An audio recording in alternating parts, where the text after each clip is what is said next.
What's up everyone, and welcome back to the channel. So today I'm down at Keffer KIA. We get to take a look at this 2022 Kia Sorento SX Prestige plug-in hybrid. So huge shout out to them for providing this SUV for me today. Make sure you guys check out their website. I'll have all that info down in the description.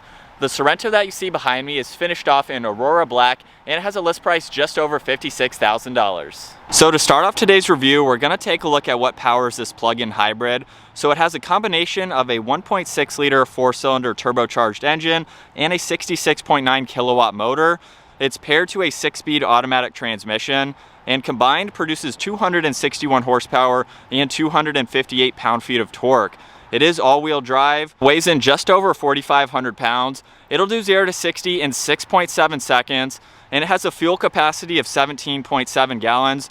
You can expect to see around 35 miles per gallon in the city, 33 out on the highway, and it has a total electric range of 32 miles. This has a wheelbase of 110.8 inches. Its overall length is 189.4.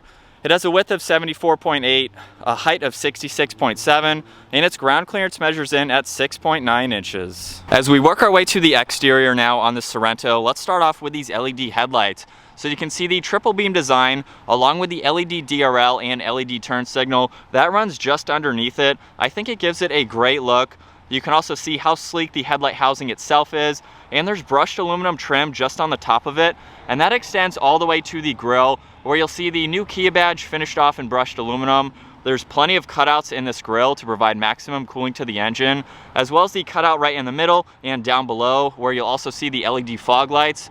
So we have a really nice design, especially being finished off in black. All the brushed aluminum really pops, and I love how sleek that whole entire upper section is. All the parking sensors are down in the lower section of the bumper. As we work our way to the hood, you'll see there's some really nice lines running down it, and I forgot to mention too, there's also brushed aluminum down in the lower section, and really nice end pieces to this bumper. So I love all the contoured lines. It still has a sleek design to it. And as we work our way to the side profile now, you can see this model has a set of 19-inch wheels. They have a 5-spoke design to them, along with a 2-tone finish. You can see the new Kia badge in the center wheel cap as well. There's more brushed aluminum just underneath the power folding side mirrors. You can see they're finished off in black. We have the integrated turn signal, as well as a camera, and I'll show that camera system later in today's video. You can see more of the brushed aluminum surrounding the window trim. It's down on the lower side skirt, as well as up on the roof racks as well. You'll also see there's really nice trim surrounding the fender arches, as well as in the lower section of the door. Really nice lines run right through the middle of the door as well. And finishing up in the rear, you can see the body colored spoiler, along with the integrated third brake light. The wiper blade is mounted up under there as well, giving you plenty of visibility and a clean look. You can see the Kia badge right in the center, as well as the backup camera. All the parking sensors are down in the lower section of the bumper, where you'll also notice there's more brushed aluminum. You can see Sorento spelled out in the lower section of the power liftgate, and this also has LED taillights. They have a really nice design to them. So with the exterior out of the way, it's time to take a look at the interior now. This is the key fob for the Sorento. You can see all the buttons are located on the side. So we have lock, unlock. You can open up the power liftgate. The panic button is on the bottom. And all you need to do, once you walk up to the vehicle, you'll see the side mirrors automatically fold out. I'll just push this black button on the back side of the door handle, and that will unlock the vehicle. And now we can move on to this 2-tone door panel. You'll see a combination of really nice leather along with stitching. There's some more brushed aluminum surrounding the grab handle. There's a cool pattern on the back side too. You can see we have black in the upper section. Really nice trim piece surrounding the brushed aluminum release handle. You can see the memory seating adjustments.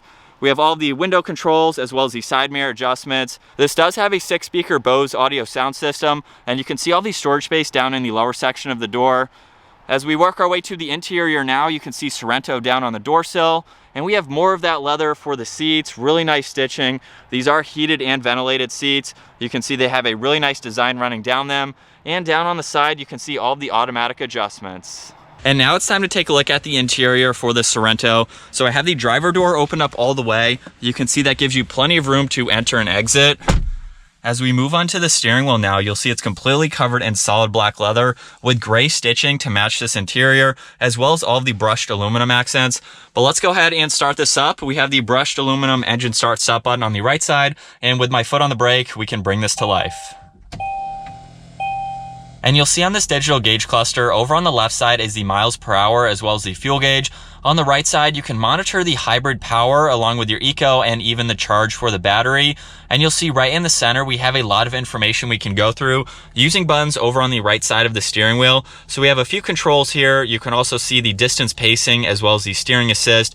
And just by pushing on this upper left button, we can go through all this information. So you can monitor that distance pacing, you can pull up the compass, and we're back to the driving modes, which you previously just saw.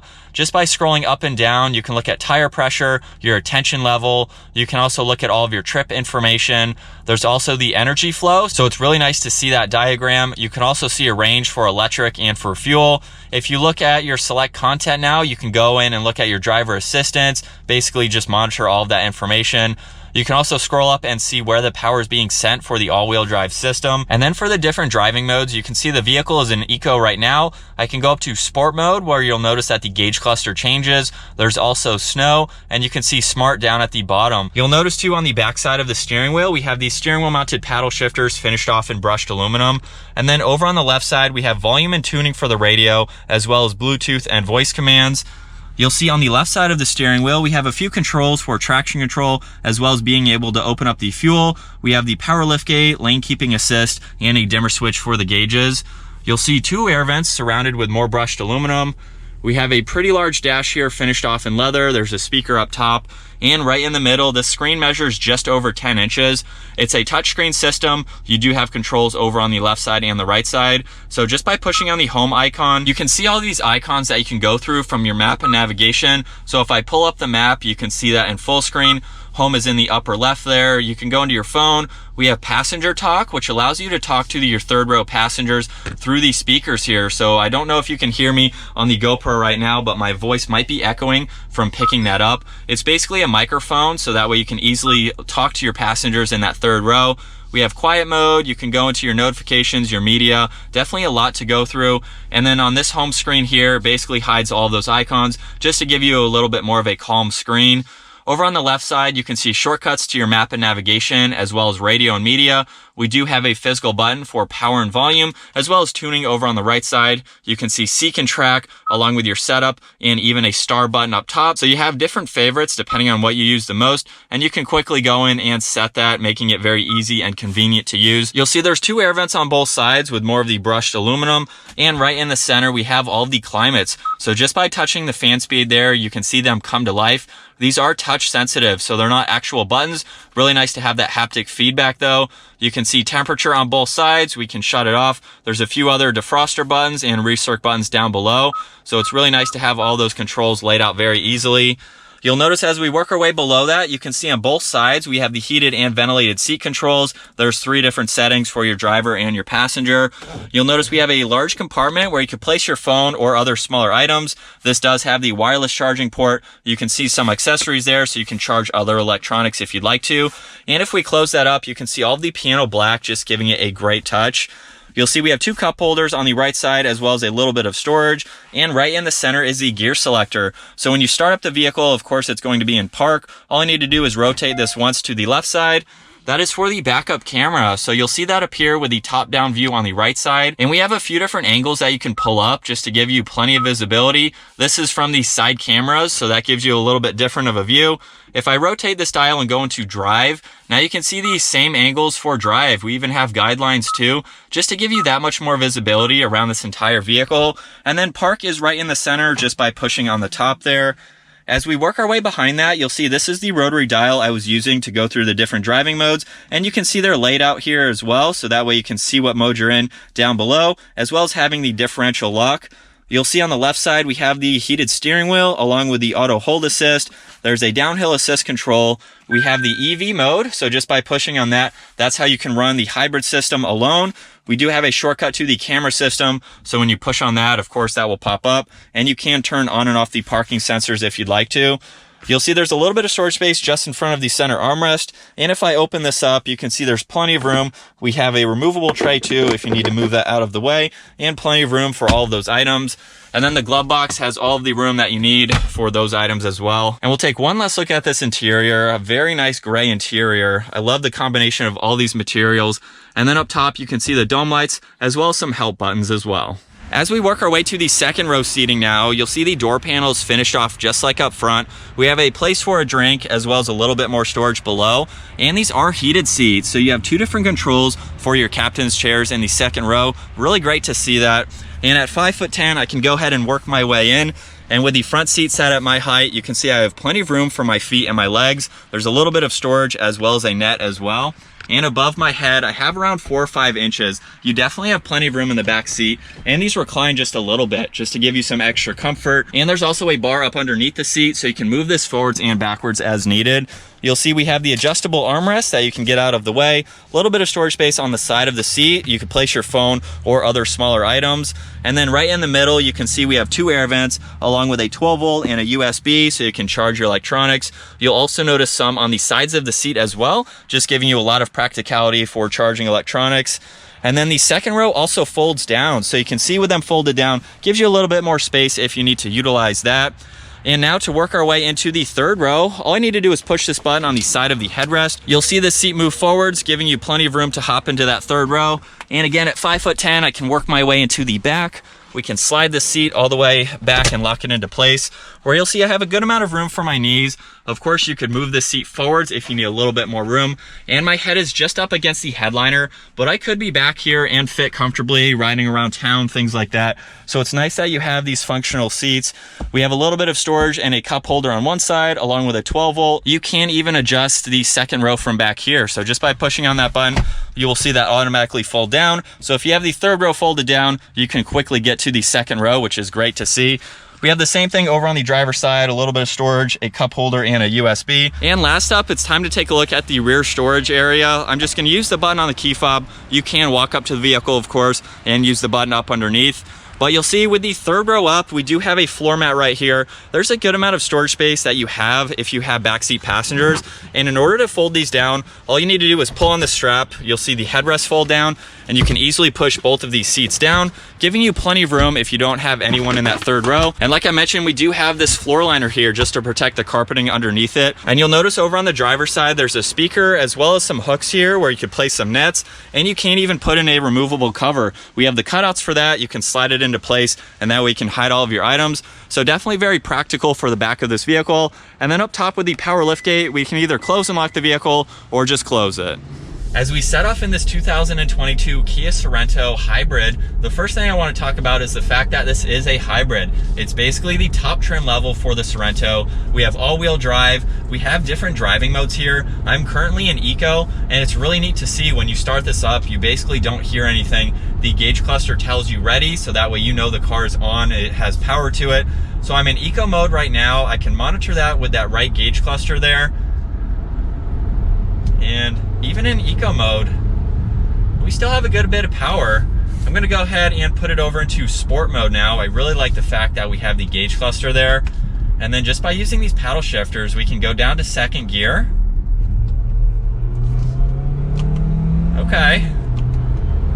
So you can definitely see a difference. Obviously, we have more horsepower when we have the combined engine and the electric motor there. But aside from that, this is a very, very nice model. I love all the interior features. We have all the brushed aluminum, the leather.